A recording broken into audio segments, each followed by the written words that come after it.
part of spiritual development is to recognize the satanic tendencies that characterize you, and to fully wrestle with them, and to integrate them. That's the thing. It's not so much to cast them away, it's to transmute them. And you can see the difference between people who've done that and people who haven't, at least to some degree, because people who haven't integrated the shadow at all are naive. And you can tell that when you look at them, and you can tell that when you talk to them. And because they're naive, they're often resentful as well, because they get taken advantage of. And someone who's integrated that more, they're dangerous in the martial arts sort of way, which is they're dangerous, but they don't have to use it, because their presence radiates, what would you say? It doesn't radiate threat exactly. Well, certainly strength, but it's the potential for havoc. That's the right way of thinking about it. There's an implicit potential for havoc, and that's really necessary.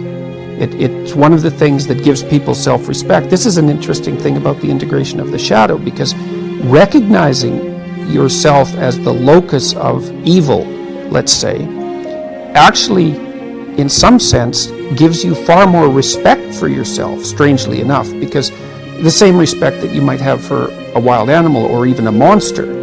It's like, so then maybe you learn to treat yourself differently. Like, I think this is particularly true with regards to the discipline of children. If you know that you're a monster, and that will manifest itself in your life, consciously or unconsciously, and if it's unconsciously, it's not good, then you become better at disciplining children. And the reason for that is that you don't want to expose them to your dark side. And so if they behave and don't provoke you, which means they'll also behave for other people, then the monstrous part can stay in abeyance, and then that's great. But if you don't understand yourself as capable of wreaking havoc, and that can be the kind of havoc that unfolds over decades, right? Because if you're going to abuse a child, the primitive form of abuse is the physical abuse. The sophisticated form of abuse is the continual undermining of the child's courage across perhaps their entire life. And there's a terribly monstrous element to that. And if you're not respected properly by the child, say, you will absolutely take revenge on them. And, that's the whole, in some sense, that's the whole Freudian psychoanalytic story. It's not all of it, but it's a huge part of it. So interesting that you say that you have to accept the fact that you're dangerous or become dangerous, because I'd also say that if you haven't done that kind of shadow work, if you haven't made friends with your anger, if you haven't integrated it, you're actually more dangerous. Yes, definitely. Because then things will happen it will come out in a way that you don't expect. Right, it comes out disintegrated. So it comes out as an autonomous spirit, right, under no one's control, and that's like a burst of rage, let's say. When you hear about a mother who's done something terrible to one of her children, that's the reason, is that, she's just been laid off, maybe she went out and had too much to drink, maybe she's hungover, she's angry and lonesome, and she's overwhelmed by the responsibility of the children, and she has a child who's testing, and she doesn't know how to limit it. And one day, the child tests at exactly the wrong time, and it's like mayhem. And everybody goes, well, what happened? It's like, well, 7 terrible things came together at the same time and produced this outburst of disintegrated rage. And like, look the hell out when that happens, So, yeah, you want to have that. You either have that or it has you. Those are the options. And you don't become safe by being castrated.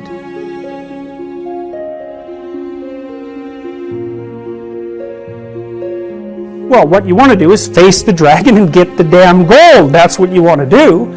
Well, you have to be a paradoxical being even to do that. So, in The Hobbit, it's Bilbo in The Hobbit, he's kind of this little underdeveloped, overprotected Shire dweller, and he's called on a great adventure to go and find the dragon, and he has to become a thief in order to manage it.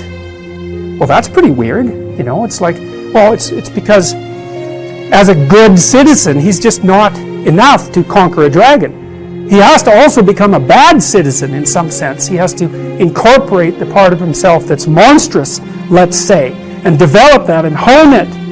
And that's to say that, well, if you're harmless, you're not virtuous. You're just harmless. You're like a rabbit. A rabbit isn't virtuous. It just can't do anything except get eaten. It's not virtuous. If you're a monster and you don't act monstrously, then you're virtuous. But you also have to be a monster. Well, you see this all the time. Harry Potter's like that too. It's like he's flawed, he's hurt, he's got evil in him. He can talk to snakes, man. He breaks rules all the time. All the time. He's not obedient at all. But, he has a good reason for breaking the rules.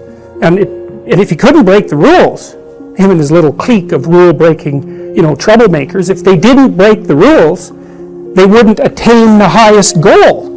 So it's very peculiar, but it's a very, very, very, very common mythological notion.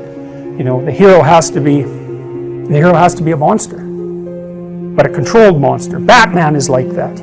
It's everywhere. It's the story you always hear. One question is, you're kind of implicitly moral insofar as you're socialized. But that's sort of procedural. It's just built into you. This is different. This is also becoming conscious of it and expanding out your personality into dimensions that it wouldn't normally occupy. So this happens to people all the time. So, for example, lots of my clinical clients, are too agreeable. And they're generally women, because women are more agreeable than men, but not always, because I've had agreeable men as clients as well. And what happens is they're resentful and they don't know how to stand up for themselves, and it's because they're very compassionate by nature. And so if you're entering into a negotiation with them, they'll let you win. Well, that's not so good, because you need to win too, especially if you're in an organization of adults where there's a struggle, right? When you have kids, you can let them win, especially infants. You have to let them win, and that's partly why compassion is so necessary. But as a basis for negotiation between adults, it's like, sorry, it's insufficient. You have to be a bit of a monster so that you can say no. And so a lot of what you do in psychotherapy is treat people's anxiety and depression. That's a huge chunk of it. Help them straighten out the way they think. That's a huge chunk of it. But another chunk of it is, well, let's toughen you up. Let's put you in a position where you can bargain. Let's teach you how to assert yourself and stand up for yourself. And that's assertiveness training. And it's a huge chunk of psychotherapy. And you need to learn it. It's like, because part of how you regulate your interactions with other people is to negotiate. And you cannot negotiate unless you can say no. You can't do it. And it causes conflict to say no, and if you don't like conflict, which is basically the definition of being agreeable, then you can't tolerate the conflict, and so then you can't negotiate on your own behalf, and so then you keep losing, and you're bullied, and it's not good. Then you get resentful, and it's really not good. So you have to develop your inner monster a little bit, and then that makes you a better person, not a worse person. It's weird, but that's just how it is.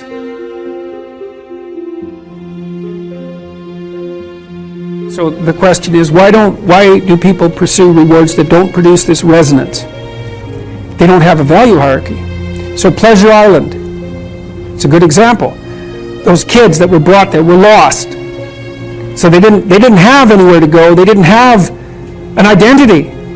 So they default to local pleasure. And that's better than none. Although the problem with local pleasure, well, as the narrative made clear, is that you better look out if you're impulsive, because it's going to kick back on you hard. And the reason is, you're only considering the immediate time frame. And the problem is that things propagate across all the time frames. And so just because something works really well this second, cocaine, for example, doesn't mean that it's a tenable solution to the class of all problems. So usually, often, people pursue local pleasure because that's the best they can imagine. It's the best they've been taught. They don't see another alternative. So it can be ignorance. It can be they don't want to adopt the responsibility, because part of the problem with working at every level of the hierarchy simultaneously is that it's Well, it's like dancing to a very complex waltz, let's say. You have to be paying attention to a very large number of things simultaneously and doing things right. It requires responsibility. And so, it's a pain. It's a weight. Part of the reason people drink alcohol is to get rid of their responsibility. I mean, that's, you hear people drink because they have problems. It's like, no. Some people drink because they're anxious, and alcoholics drink because they're in withdrawal. But young people drink because they're sick and tired of being responsible, because it's annoying. It's like, so I'll drink enough, I won't care about the medium to long-term consequences, because alcohol, that's exactly what alcohol does. It doesn't make you ignorant of the medium to long-term consequences, but it makes you not care about them. And partly it's because it dampens anxiety. So it dampens anxiety, leaves your positive emotion circuits intact, so then you can go out there and do stupid fun things. And that's a party, really. Let's go do stupid fun things. That's a party. But the medium to long-term consequences it's risky. It doesn't mean you shouldn't do it, but it's risky. So, they don't know better. That's the answer, I would say.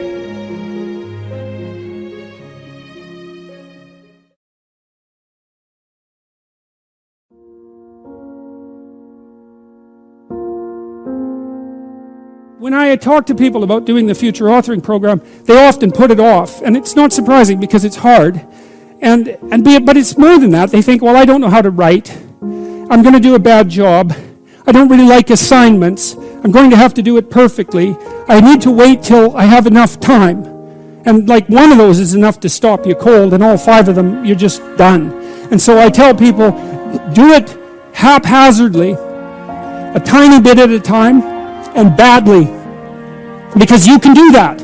I tell my students when they're doing their thesis, master's thesis, write a really bad first draft, and then we have a little conversation about that, because they don't think I mean that, because it sounds like a cliche in some sense. It's not a cliche. It's not a cliche at all. It means you're a terrible writer, but if someone put a gun to your head and said, you have to have your 100-page thesis done by next Monday, or I'll shoot you, but I don't care how terrible it is, you would sit down and write it. And the thing is, then you have it, right? Then you have something, and then you can fix it. You can iterate and fix it. That bad first draft, that's the most valuable thing, and so that's what you need. You need a bad first draft of yourself. And there's an idea that Jung developed about the trickster and the jester, the comedian, right? That the trickster is the precursor to the savior. That's one of the things I learned from Jung that was just, it's so unlikely. You'd never think that. It's so amazing that might be the case, but the satirical and the ironic and the troublemaker, the comedian, the fool is the precursor to the savior. Why? Because you're a fool when you start something new.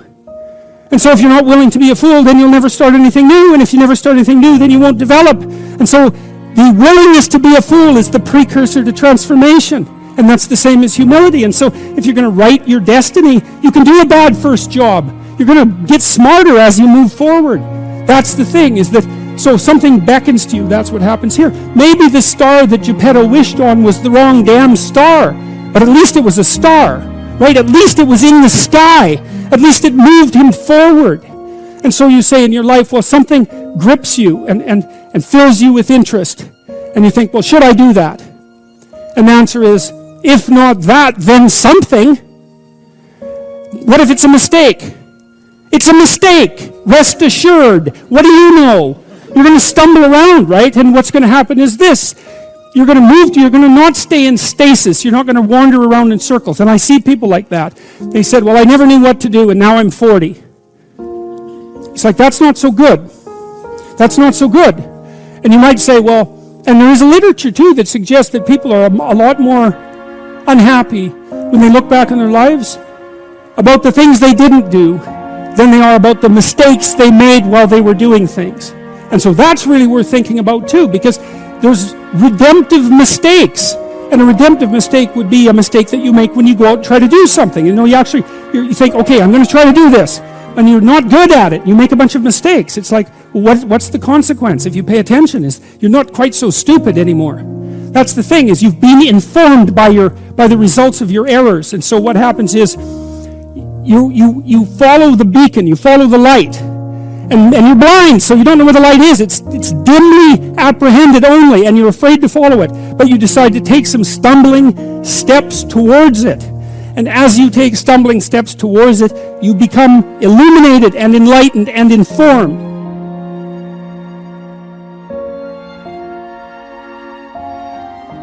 What are you afraid of? Well, okay, you're afraid of everything. Well, let's get something specific you're afraid of. Well, I'm afraid of an elevator. Okay, an elevator. So I have a client, she's afraid of elevators. The elevator door opens, she goes, "That's a tomb." And I thought, oh, wow, I thought it was an elevator. But for you, it's not a bloody elevator. It's death. And so that's what you're afraid of. It's worse than that. You're afraid of being trapped inside there in the dark, alone, not knowing if anyone is going to rescue you, stuck there with your damn imagination, freaking out. It's like, and if that's not, and then maybe you have a heart attack because you're so terrified and you die. It's like, so that's the elevator. Well, it's no bloody wonder that no one's going to get into something like that. And then maybe underneath that is your distrust in the mechanisms of society, right? Because, a normal person, those weird creatures, they'll get an elevator, what the hell, they don't care. And partly it's because they have an implicit belief, even if the thing stops, somebody will come along and rescue them. And usually you don't even think about it, right? It's like, oh, what the hell, it's an elevator. It's like, the danger is invisible to you.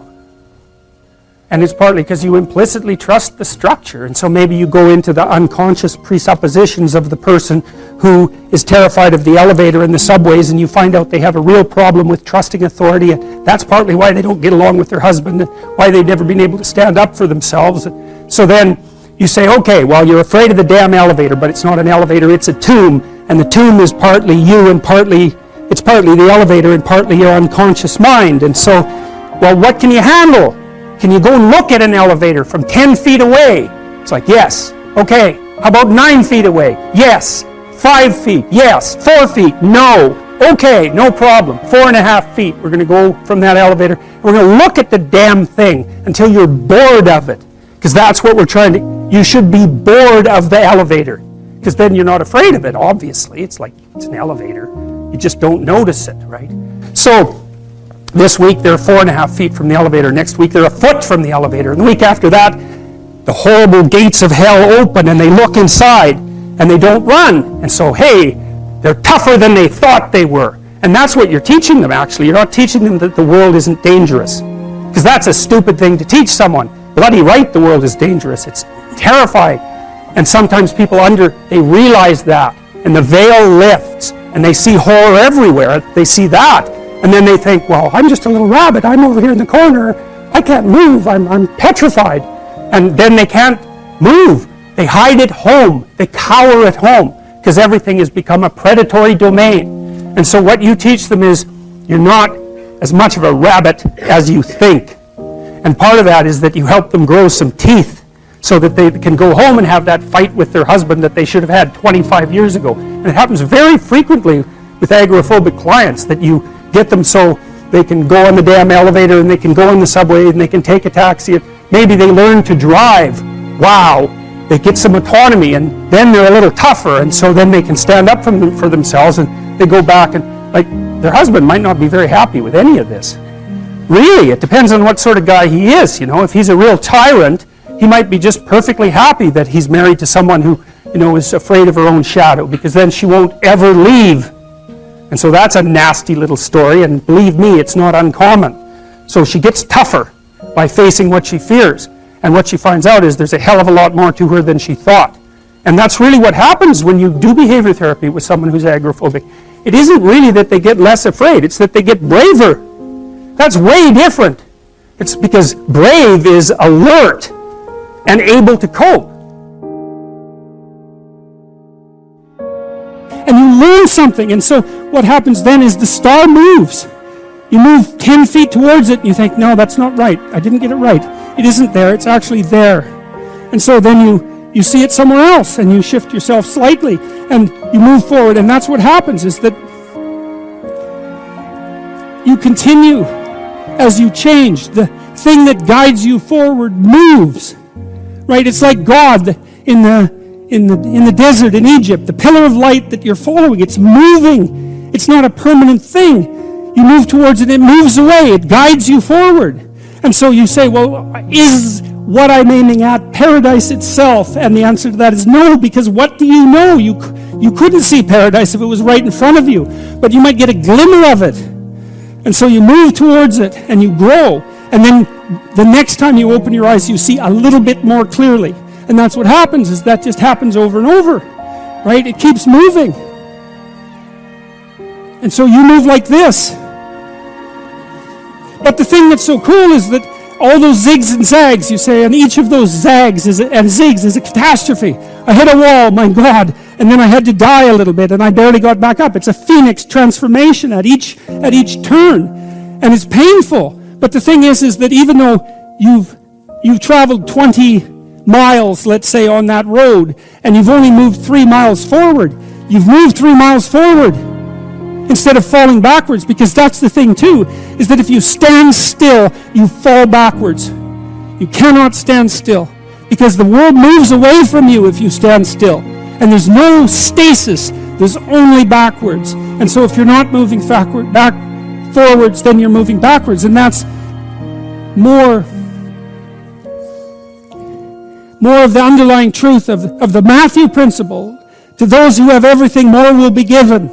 From those who have nothing, everything will be taken. It's a warning. Do not stay in one place. Well, as you zig and zag, maybe the cataclysm of each transformation starts to lessen. There's not so much of you that has to die with every mistake. And maybe you end up oriented at least reasonably properly. And if you were sensible, that would have been your trip. But it wasn't, right? It's that. And perhaps it's a lot worse than that. Perhaps there's no shortage of backtracking. But it doesn't matter, because as you stumble forward, you illuminate and inform yourself. And perhaps that's partly because the world is made of information. And if you encounter it and tangle with it, then it informs you. And then you become informed. And then you're information. And then you're ready.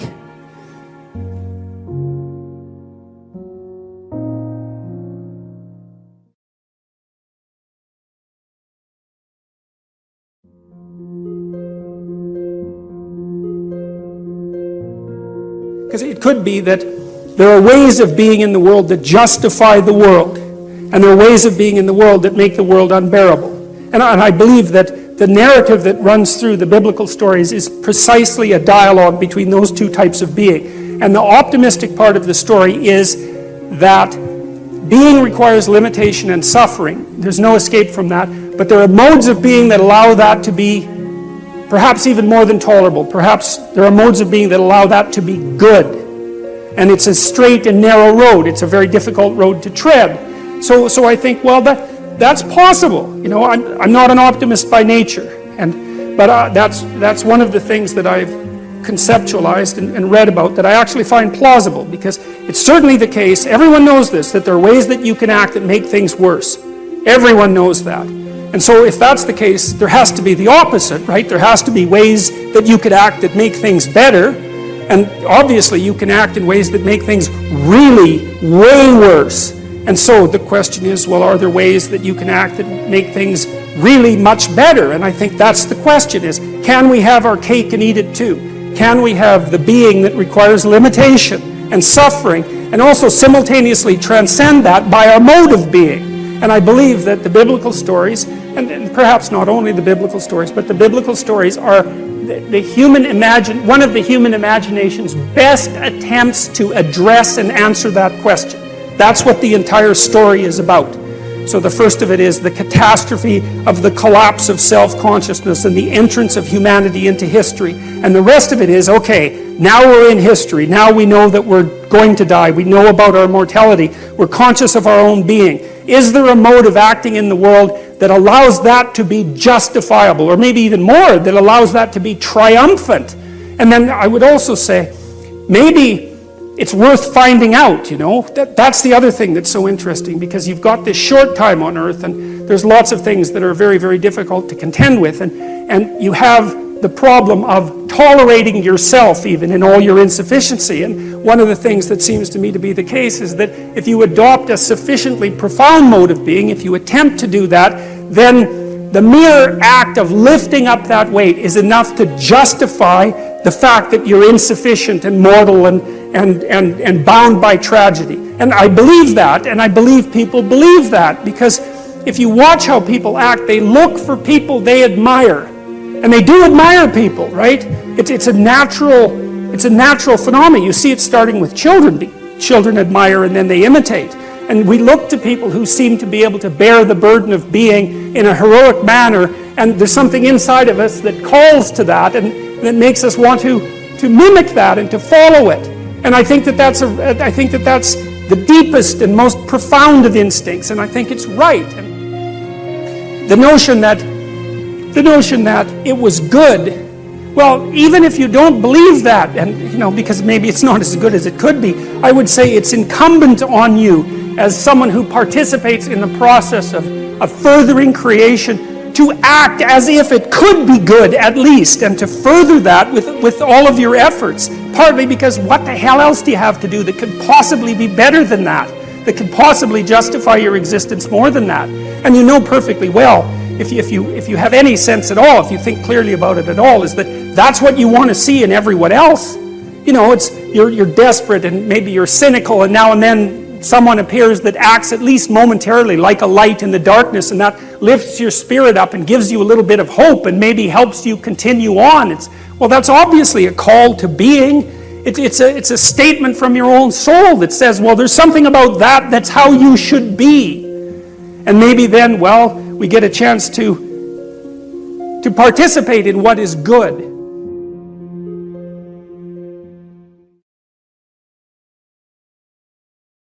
You might have heard about B.F. Skinner. He used food pellets to motivate his rats, but what you don't know about Skinner is that those rats were starved to 3/4 of their normal body weight.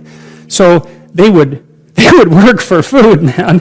So Skinner's rats were kind of oversimplified, but you can get rats to work for food. They don't have to be that hungry. You can get them to work for food, and they'll do all sorts of things. They'll press levers and they'll open doors, and they'll solve problems, and they'll do all sorts of things. And one of the things you can do to kind of measure how much the rat is motivated is, let's say you've run him through a maze and he knows there's some food at the end of the maze. You can tie a little spring to his tail and see how hard he pulls when you open the door to the maze. So that's how much rat work the rat is willing to do, so you can measure that. Or you can see how fast he skitters down the maze, and you can get an estimate about the rat's motivation. And so then you might say, well, how motivated is a hungry rat? And the answer would be, depends on how hungry he is. But there's another answer. It also depends on what's chasing him when he's going after the food. So if you have a rat and you have food over here and you waft in some cat odor, rats hate cat odor, and it's innate. They never have to see or smell a cat to be absolutely petrified by cat odor. And so if you waft in some cat odor and then open the door, that rat will zoom to that food a lot faster than it will if it's just hungry. So a rat running away from something that it doesn't want towards something that it does want is a very motivated rat. And so one of the things we did with the future authoring program that's germane to this idea of terror, because there's this idea in the Old Testament that the fear of God is the beginning of wisdom, and it's a pretty harsh idea. But there's something really useful about it, because one of the things you see with people all the time is that they're trying to stumble forward towards their ideal, as poorly defined as it might be, but then they're afraid, right? They're afraid about what they might encounter, and that stops them, because fear does stop people. It freezes you like a prey animal, and so people move ahead, but then they get afraid, and then they stop moving ahead. And that's not so good, because negative emotion is a really powerful motivator. So we're more motivated by negative emotion than positive emotion, quantitatively speaking. Quantitatively speaking, you can measure that. And that's, I think, because we can only be so happy, but we can really be suffering and dead, So we have to pay more attention to the negative. And that's bad, because the negative can stop you. And then in my clinical practice, I often talk to people who are trying to make a difficult life decision, and they are weighing out the costs and the benefits of making the life decision, And one of the things I always talk to them about is, wait a second, that's an incomplete analysis. You have to weigh out the benefits and the costs of doing this.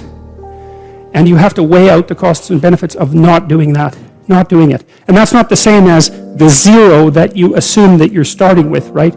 Because to not make a decision also has a cost. And sometimes the cost of not making a decision is far worse than the cost of making a decision, even if the decision is risky. And so one of the things you can derive from that, and this is very useful, I think, is that this is also, I think, why it's so useful to contemplate your mortality, so to speak, is you're screwed no matter what you do. You know, and that actually frees you, is that you have path A that has catastrophes, and you have path B that has catastrophes, and you don't get to have the no catastrophe path, but you get to pick which one. And that's really something, because if you know that there's terrible risk associated with everything that you do and don't do, then you can afford to take some risks, because you're not, you know, and this is all within the ark metaphor. I'm still making the case that despite the fact that your life is essentially catastrophic, you can make a covenant with the highest ideal, and that will take you through it the best way possible. I'm still making that case. So then you think, okay, well, I'm trying to make this decision. I'm going to go try to do something difficult, and isn't that terrifying? And then you think, yeah, but wait a minute. What's really terrifying is not doing it. And then you think about the cost of not doing it. So in the future authoring program, we have people do this little meditative exercise, which is, okay, just think about your insufficiencies by your own definition, right? The way that you don't do what you know you should do. About the things that you do that you shouldn't do, that you know you shouldn't do beyond a shadow of a doubt, right? There's some things like that. And that's bad habits and poor aim and all of the resentment and hatred and aggression and unresolved conflicts and all those things that are dementing you and warping you, and then think, okay, those things get the upper hand, man. They get the upper hand, and they take you the worst possible place you could go in the next 3 to 5 years. What exactly does that look like? And so you sketch all that out, and you think, hey, I don't want to go there. And so the next time that a temptation comes up, you think, well, it'd be a lot better for me if I didn't succumb to this temptation. It's like, that's kind of weak, eh? You'd look a little better if you didn't eat like a cheesecake a day or something like that. You know, that's something, but it's not the same as I'm going to have diabetes and I'm going to lose my damn leg in 5 years if I don't get my eating under control. That's motivating. And so then the temptation comes along and you think, oh, how about no? Seriously, how about no? Not just because a higher good would be obtained if I avoided it, but because a terrible catastrophe would be averted if I didn't.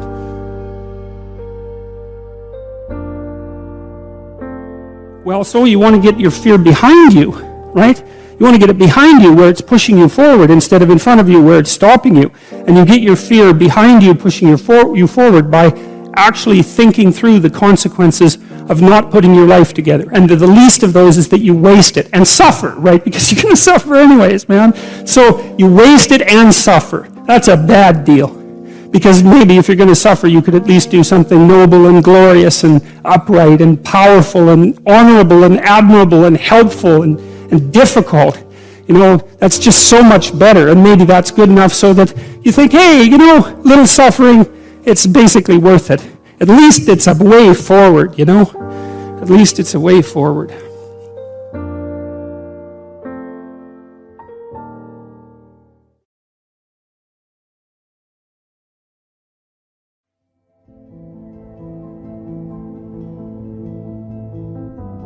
What should move forward in time with me, and what should be let go as if it's dead wood? And the more dead wood that you let go of and burn off when you have the opportunity, the less it accretes around you. Here's something interesting about forest fires, you know. People have been trying to prevent forest fires for a long time. The forest fire can burn so hot that it burns the topsoil right off. In which case you don't have a forest at all anymore, you just have a desert.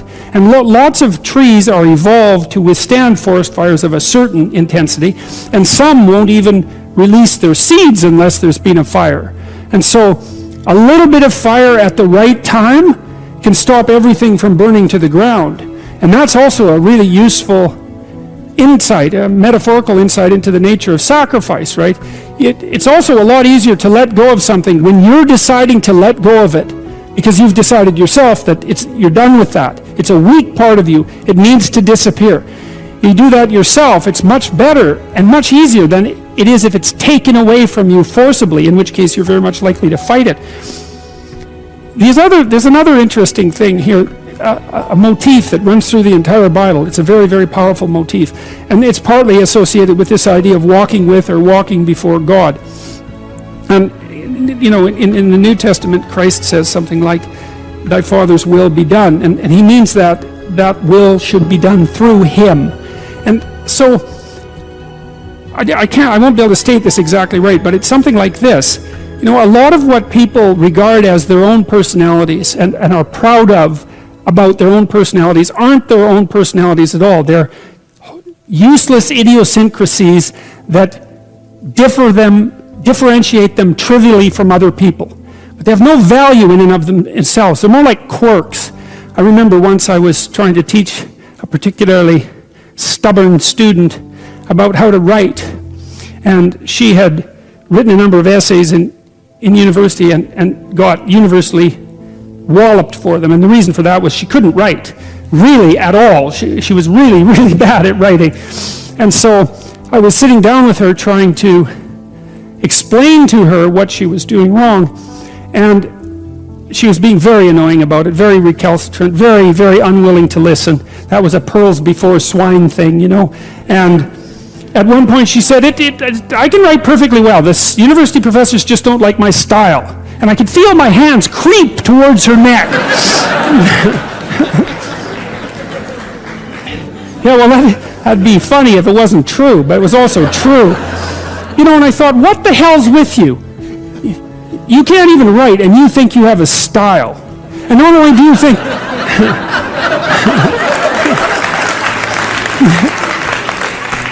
Yeah, not knowing how to write is not a style. That's the other point, right? And so, you know, she instead of humbling herself, which was necessary, and okay, right? Because she was a new university student. It's like, of course you don't know how to write. When were you going to learn? In school? I don't think so. Well, so she was proud of her insufficiency. That's arrogance, right? That's not humility. It's self-deception and arrogance. To be proud of your insufficiency, that's a very foolish thing. And that means to cling to the parts of you that are dead.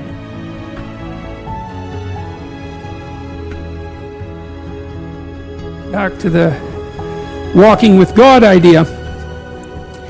You know, as you elevate your aim,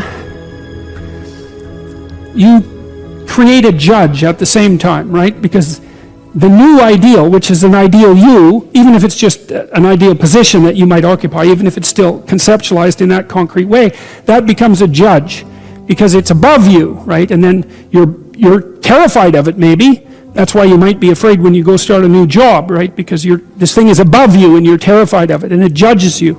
And that's useful because the judge that you're creating by formulating the ideal tells you what's useless about yourself, and then you can dispense with it. And you want to keep doing that, and then every time you make a judge that's more elevated, then there's more useless you that has to be dispensed with. And then if you create an ultimate judge, which is what the archetypal imagination of humankind has done, say, with the figure of Christ, because if Christ is nothing else, he is at least the archetypal perfect man and therefore the judge. You have a judge that says, get rid of everything about yourself that isn't perfect. And of course, that's also what God tells Abraham, right? He says to be perfect, to pick an ideal that's high enough, and you can do this. The thing that's interesting about this, I think, is you can do it more or less on your own terms. You have to have some collaboration from other people, but you don't have to pick an external ideal. You can pick an ideal that fulfills the role of ideal for you. You can say, okay, well, if things could be set up for me the way I need them to be, and if I could be who I needed to be, what would that look like? And you can figure that out for yourself, and then instantly you have a judge. And I also think that's part of the reason people don't do it, right? Why don't people look up and move ahead? And the answer is, well, you know, you start formulating an ideal, you formulate a judge, it's pretty easy to feel intimidated in the face of your own ideal. That's what happens to Cain versus Abel, for example. Then it's really easy to destroy the ideal instead of to try to pursue it, because then you get rid of the judge. But it's way better, lower the damn judge if it's too much. Like if your current ambition is crushing you, you know, then maybe you're playing the tyrant to yourself, and you should tap down your ambitions, not get rid of them by any stretch of the imagination, but at least put them more reasonably within your grasp. You don't have to leap from point 1 to point 50 in one leap, right? You can do it incrementally. But I really like this idea. I think it's a profound idea that the process of recapitulating yourself continually is also the process of, it's a phoenix-like process, right? You're shedding all those elements of you that are no longer worthy of the pursuits that you're valuing. And then I would say, the idea here is that as you do that, you shape yourself ever more precisely into something that can withstand the tragedy of life and that can act as a beacon to the world. That's the right way of thinking about it. Maybe first to your friends and then to your family. It's like it's a hell of a fine ambition, and there's no reason that it can't happen. You know, every one of you knows people who Associated with satiation, and that's consummatory reward, and that's the reward you get when you're hungry and you eat. But the thing about eating when you're hungry is that it destroys the framework within which you were operating, right? It's time to eat. Well, you eat, and then that framework's no longer relevant. So the consummatory reward eliminates the value framework. And then you're stuck with, well, what are you going to do next? And so the consummatory reward has with it its own problems. But the incentive reward is constantly what keeps you moving forward. And incentive reward, because it's dopaminergic, also is analgesic, literally analgesic. So if you're in pain, you take opiates, and that will cut the pain, but so will psychomotor stimulants like cocaine or amphetamines. And so it's literally the case that if you're engaged in something that's engaging and you're working towards a goal, that you're going to feel less pain. And you can see this happening with athletes who, you know, they'll break their thumb or something, or maybe sometimes even their ankle, and they'll keep playing the game. Of course, afterwards they're suffering like mad, but the fact that they're so filled with goal-directed enthusiasm means that, well, the pain systems are in some sense shut off. So that's an interesting thing, because what it suggests, I mean, then you could imagine, I might say, well, how happy are you that you've made a certain amount of progress? And if you think about it, what you'd say is, well, it depends on how much progress and in relationship to what. So hypothetically, you're going to be happier if you've made quite a bit of progress towards a really important goal. And then you have to think through what it means for a goal to be really important, because that's not obvious. Now, you could say, you're in this class and you're listening to some information, and maybe there's two reasons for that. You might find the information interesting per se, but let's forget about that for a minute.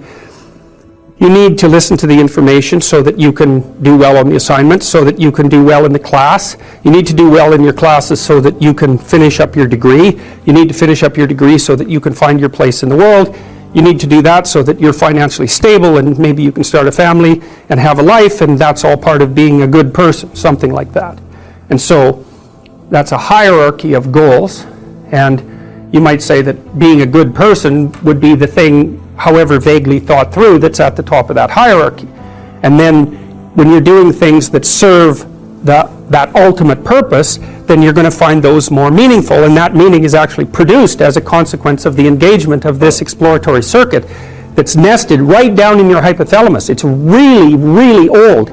It's as old as thirst, and it's as old as hunger. It's really an old system.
Anh hay mơ mộng mình thứ xa xôi, không màng về tình ái muôn nơi, sống cho là trọn kiếp đây thôi, đâu quan tâm gì chuyện đời. Thế mà lại ngầm tương tư, ông tầm bà mũi xe tơ, đêm nằm trộm nhớ mơ mơ về ai.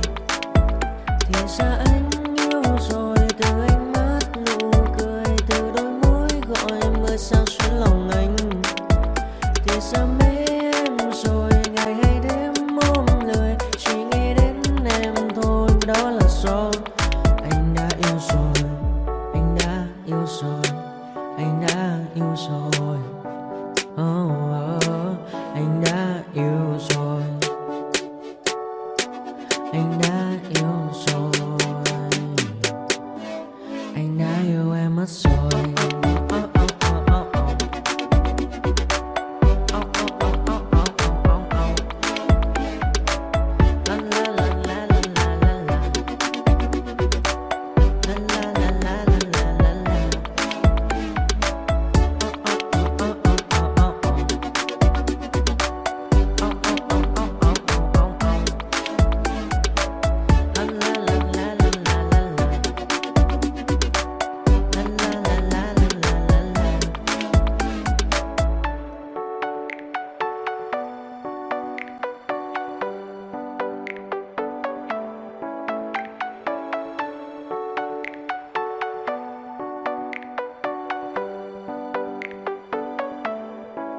Anh hay mơ mộng mình thứ xa xôi, không màng về tình ái muôn nơi, sống cho là trọn kiếp đây thôi, đâu quan tâm gì chuyện đời.